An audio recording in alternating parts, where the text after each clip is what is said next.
I should have known the night would go wrong the moment my father smiled at the hostess and said there was a seat for me by the bathroom. My name is Claire Whitmore. I'm 29. I work in corporate branding in Boston, and I've spent most of my adult life building a life I genuinely respected. My own condo, my own career, my own routines. The kind of life that feels stable because you built it yourself instead of inheriting it from someone else's expectations. But in my family, none of that ever counted the way marriage did, or children, or fitting neatly into the version of womanhood they all understood. To them, I was always almost complete. That night was my father's 60th birthday dinner at one of those expensive downtown steakhouses where everyone lowers their voice half a level because the room itself feels expensive. I had gone there hoping, against my better judgment, that maybe this time would feel different, especially because I had arranged something important behind the scenes before I arrived, something generous, something that was supposed to make the evening meaningful. So when I walked into the restaurant and saw the candlelight, the polished glasses, and my family already laughing at the table, I told myself to relax. One dinner, one night, then the conversation started. My brother was talking about mortgage rates and private schools. My sister was showing photos of her kids, while my mother smiled at her, like motherhood itself was a Nobel Prize. Then my mother looked at me and asked if work was still keeping me too busy for a real personal life. Light tone, small smile. Same insult it had always been. Too independent, too career-focused, too selfish. My father barely looked at me at first. When he finally did, he asked if I was still living alone in my condo. Before I answered, my sister laughed softly. Claire likes her freedom too much. Freedom. That was always the word they used when they wanted my success to sound sad instead of impressive. I smiled anyway, ordered a Cabernet, asked polite questions, listened to conversations about renovations, schools, chaotic family schedules, all the little domestic details that somehow earned them more respect than anything I'd ever achieved professionally. And underneath all of it sat the secret I'd brought into the restaurant with me. Earlier that afternoon, I had privately arranged for my card to cover the entire dinner. Quietly, no announcement, no performance, just a genuine gift for my father's birthday. I still believed, stupidly maybe, that kindness could soften people. That belief lasted until the hostess came to seat us. She was young and visibly nervous in the way restaurant staff get around tables that radiate entitlement. My father stood first, surveyed the table arrangement, then pointed casually toward the end seat, closest to the hallway leading to the restrooms. Not technically inside the bathroom corridor, just close enough. Every time the restroom door opened, cold air and chemical cleaner drifted out. Anyone walking past would brush against the chair. I noticed it immediately. The hostess noticed too. There was a tiny pause.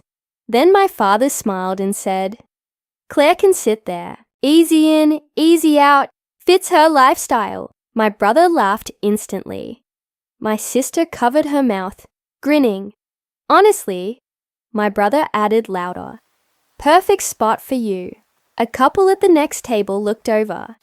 The hostess looked uncomfortable. My mother did what she always did when cruelty disguised itself as humor. She smiled nervously and said nothing. I stood there with my purse on my shoulder and felt something cold settle into place inside me. Not sadness, not embarrassment, clarity. Because this wasn't teasing. It wasn't accidental. It wasn't one careless comment. It was placement, a message. My father, on his 60th birthday, in a crowded restaurant, making sure everyone understood exactly where I ranked in his version of the family. Not beside him, not respected. By the bathroom.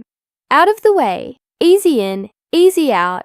For one brief second, I considered taking the seat anyway, just to avoid the usual accusations. Too sensitive, too dramatic, too difficult. Then I looked at their faces again. My brother smirking, my sister amused, my father pleased with himself. And suddenly I understood something I should have realized years earlier. If I sat down in that chair, I would be agreeing with them. So I turned to the hostess first and smiled politely. "I'm sorry," I said calmly. "I won't be needing that seat after all." Then I placed my napkin on the table, adjusted my purse on my shoulder, and looked directly at my father. "Enjoy dinner." My mother blinked. My brother frowned. My father gave a short laugh, like he thought I was bluffing. But I was already walking away. I heard my name behind me twice, sharper the second time, but I didn't stop. I crossed the restaurant floor, past the bar, and stepped out into the freezing Boston night, feeling like I had finally exited a room I should have left years ago. The cold air felt cleaner than the air inside. I sat in my car with both hands on the steering wheel, while my pulse hammered in my chest. Not panic, adrenaline. The kind that comes after finally doing something you've rehearsed silently in your head for years. I should have gone home. Instead, I drove to a small cafe I'd loved since college, tucked between a bookstore and a tailor. Shop where nobody cared about family status or wedding rings. I ordered coffee and sat by the window. Then my phone started exploding.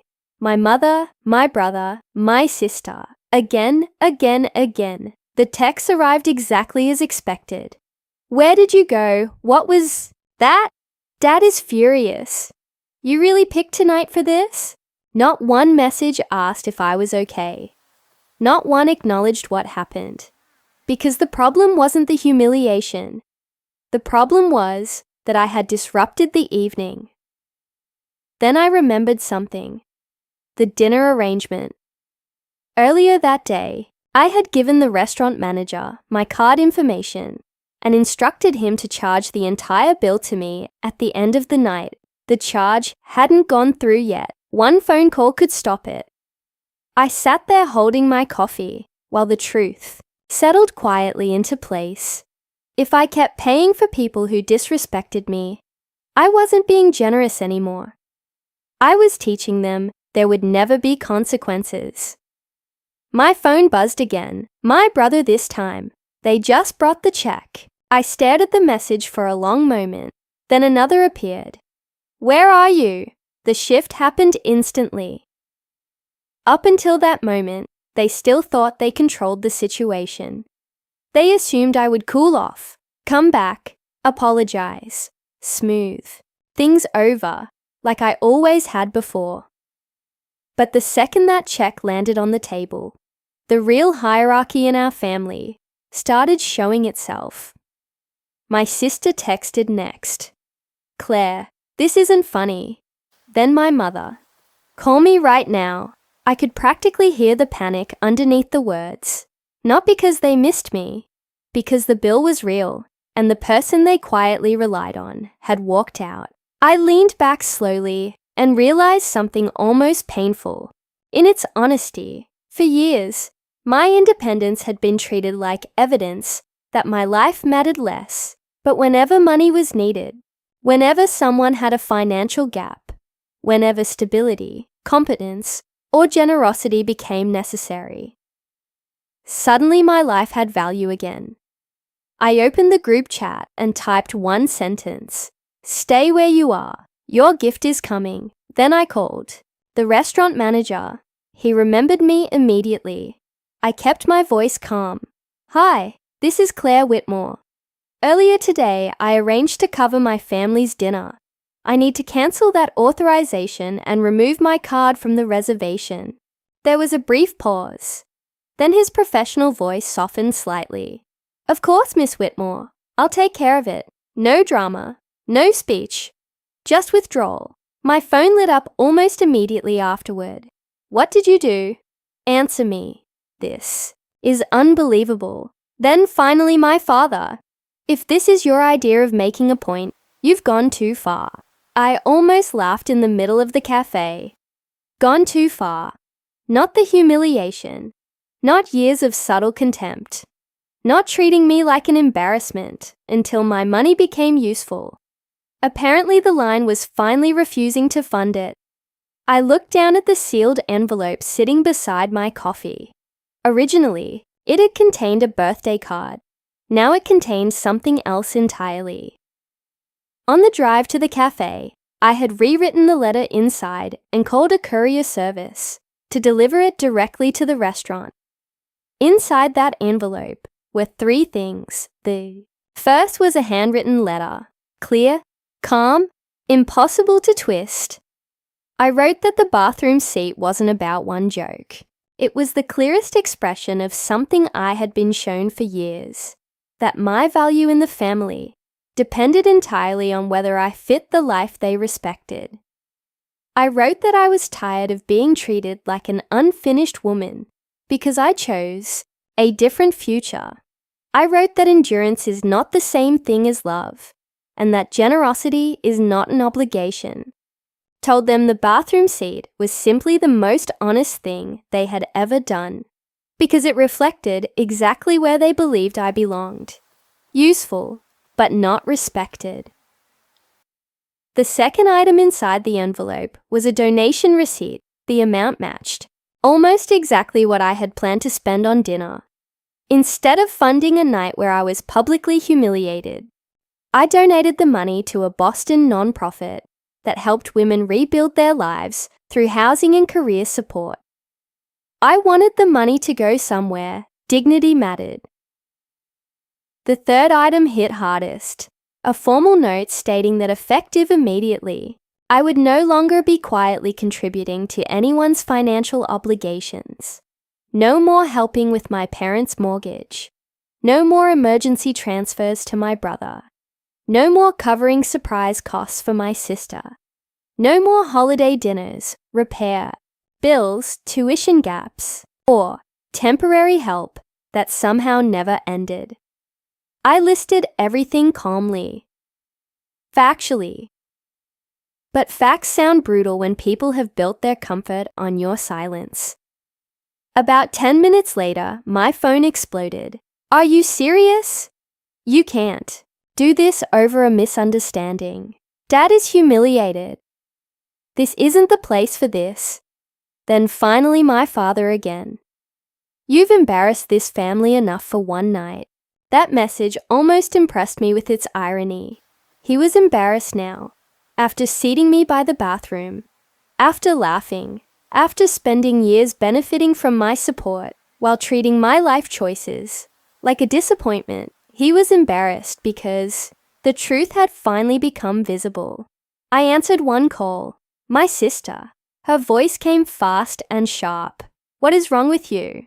Everyone is staring. Dad is furious. Mom is crying. I let her finish. Then I said calmly, I didn't cut anyone off at dinner. I left when I was shown exactly how much respect I was worth. Silence. Then she tried the usual defense. It was a joke. Funny, I said, because none of you looked uncomfortable when it happened. She inhaled sharply. I kept going. The only reason this feels huge now is because you thought I would still pay for the evening after being humiliated during it. That isn't love. That's dependence with bad manners. She hung up. Later that night, after I finally went home, my father called again. I answered this time. He didn't say hello. He said, I hope you're happy with yourself. Even then, after everything, he still believed this was about my mood instead of his behavior. So I asked him one question. Did you really think I would sit there? A pause. Then his voice hardened. It was a joke, Claire. No, I said quietly. I left quietly. The scene happened because you forgot I was done accepting that treatment. My mother got on the line next. Exhausted now. Less defensive. She said family shouldn't keep score. I told her this was never about scorekeeping. It was about refusing. to keep paying for a game rigged against me. I said, being unmarried didn't make me immature. I said, not having children didn't make me incomplete. Said a woman building a life on her own terms should not have to earn basic respect from her own family.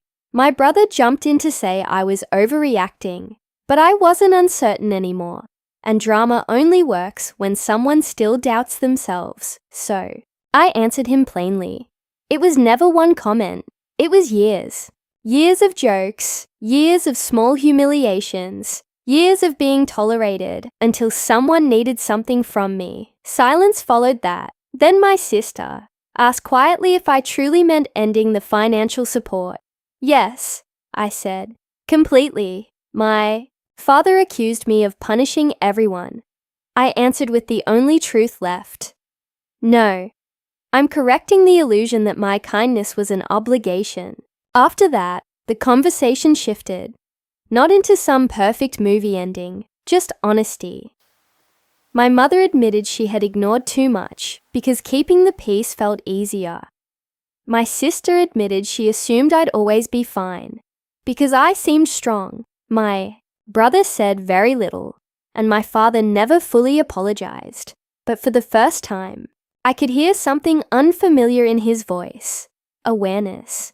He finally understood that the daughter he dismissed had limits, and that I no longer needed his approval, badly enough to trade my self-respect for it. Over the following weeks, things changed, exactly the way I expected.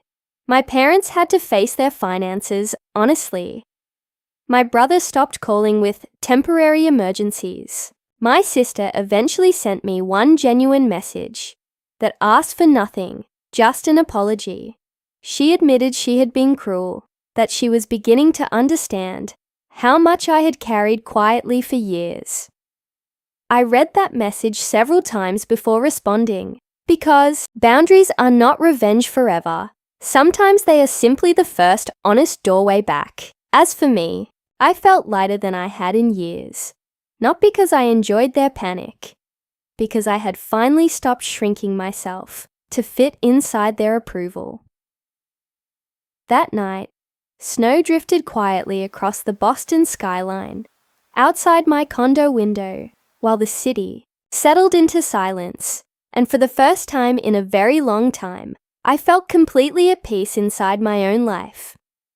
I still loved my family, but I was no longer willing to disappear inside them, and if they ever wanted a relationship with me again, it would have to be built on respect instead of convenience.